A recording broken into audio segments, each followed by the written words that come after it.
आज आपको छठ पूजा उसकी बहुत बहुत बधाई और आपके माध्यम से समस्त समाज को इस पुण्य अवसर की बधाई देता हूँ, शुभकामना देता हूँ। आज के दिन सूर्य देवता को अर्घ चढ़ाया जाता है और सूर्य हमारे जीवन में एक प्रकाश देने वाला जो सबसे बड़ा एक प्रकाश पुंज है, उसकी हम आराधना करते हैं और सबके जीवन में प्रकाश आए ये कामना करते हैं। 27 अक्टूबर आपके लिए भी खास था सर। 27 अक्टूबर 2014 आपके लिए हाँ, बहुत अच्छा आपने याद कराया। दोनों ही दिन है, 27 अक्टूबर भी है, 26 भी है। मेरा जो पहली बार शपथ हुई थी 2014 में वो 27 अक्टूबर को हुई थी और जो दूसरी बार 2019 में शपथ हुई थी वो 26 अक्टूबर को हुई थी। तो कल भी बधाइयाँ मिली, आज भी बधाइयाँ मिल रही हैं।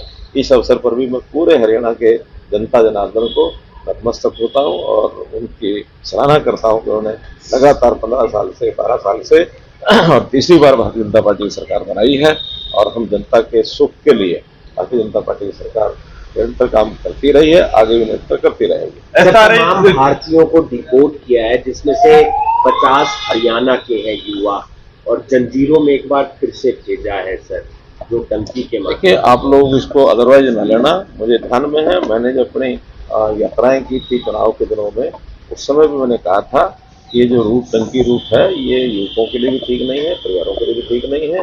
हालांकि मुझे पता है कि इसकी आलोचना लोग करते हैं। हम चाहते हैं युवकों को रोजगार मिले, उनकी कौशल उनकी शिक्षा ये बढ़कर के हो, लेकिन जहाँ भी कहीं विदेश में जाना है विधिवत तौर तरीके से जाए। हम उसमें पासपोर्ट बनाने में भी उनकी सुविधा है, उनको सुविधा देते हैं, उनको वीज़ा लेके देने में भी सुविधा देते हैं और वहाँ प्लेसमेंट में भी अभी फॉरेन कोऑपरेशन डिपार्टमेंट हरियाणा सरकार ने जो हमने बनाया था उसके माध्यम से इससे पहले भी काफ़ी बड़ी संख्या में लोग रोजगार के लिए जा चुके हैं। अभी भी और से रिक्वेशन आई हुई है, बहुत से केयर टेकर इनकी आवश्यकता है, ड्राइवर्स की आवश्यकता है, तरह तरह की आवश्यकताएं वहाँ काम की पड़ती रहती हैं। मैं स्वयं विदेश में एक बार दुबई ऐसे जो एजेंट्स हैं जो विधिवत तौर तरीके से लोगों को लेके जाते हैं, उनसे मेरी मीटिंग भी हुई थी और हमें उन्होंने कहा था कि हम देश भर से 1 लाख लोगों को यहाँ लाने के लिए तैयार हैं। शर्त यही है कि विधिवत तौर पर वो जाएँ, बिना तौर तरीके से जाएंगे तो हर देश अपने अपने तरीके से काम करता है। अब हम अगर मान लो देश में इलीगल जो नागरिक हैं जो घुसपैठ करके आए हुए हैं उनका विरोध करते हैं, हर देश ऐसा करेगा। यहाँ भी बांग्लादेश के कितने लोग आए हुए हैं और अगर ऐसा यार देखिए ये मैं इस पर टिप्पणी नहीं करूँगा क्योंकि कोई भी अगर कोई किसी देश का कोई नियम है उसका उल्लंघन करने में उनका निर्णय है। हमारे यहाँ जंजीरें हमारे लोग नहीं लगाते हैं, उनके लोग क्या करते हैं क्या नहीं करते हैं, दोषी को क्या सजा देनी है उसके बारे में नहीं करना ठीक नहीं है।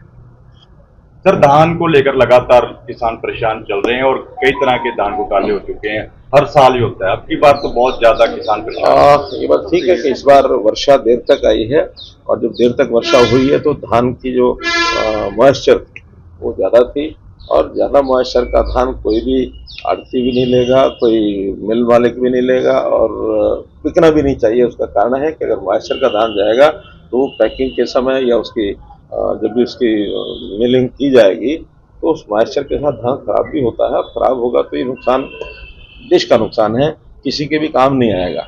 इसलिए धान की मॉइस्चर ठीक करके किसान लाए, ये निवेदन पहले भी मैं हमेशा करता रहा हूँ, आज भी निवेदन यही करता हूँ। हाँ 2-3% का अगर ऊपर नीचे है तो उसमें ज़रूर वो उसकी कटिंग करके उसमें जो जितना भी रिबेट करना होता है उस हिसाब से वो लेते हैं।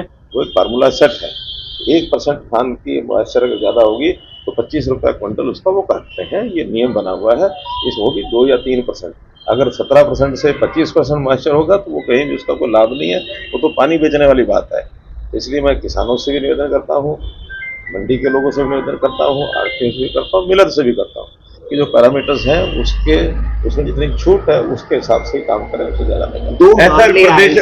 देश भर में ऐसा रहा कि 10 स्टेट में करने की इलेक्शन कमीशन ने घोषणा की है। तो एक निर्वाचन आयोग का निर्णय है, बिहार में वो कर चुके हैं, कुछ प्रदेशों में पहले शुरू किया है और आज सिर्फ 10 प्रदेशों में और वो प्रेस कॉन्फ्रेंस करके करने वाले हैं, ऐसा मैंने भी समाचार पत्रों में पढ़ा है। क्योंकि ये निर्णय चुनाव आयोग का है और ये चुनाव आयोग समय समय पर ऐसा करते रहते हैं क्योंकि उचित वोटर जो है उसी को वोट डालने का अधिकार हो। जो इलीगल वोटर कहीं दर्ज भी हो गया तो उसको खत्म निकालना ये देश के हित में है, समाज के हित में है, हमारे डेमोक्रेसी के हित में है। इसलिए जनतंत्र को अगर बनाए रखना है तो इस प्रकार से जो गलत ढंग से वोट बन गए हैं उनको समय समय पर निकालना हटाना ये चुनाव आयोग के तंत्र का काम है। दो मामले सामने आए सर, दोनों आत्महत्या से जुड़े हुए थे। विपक्ष कह रहा है या तो सीबीआई से जांच करवाइए या फिर सिटिंग जज हाई कोर्ट या सुप्रीम कोर्ट के जज से जांच। ये देखिए प्रदेश की हमारी जो न्याय व्यवस्था का उनका विषय है, जैसा वो चाहेंगे वैसा करेंगे और जो अगर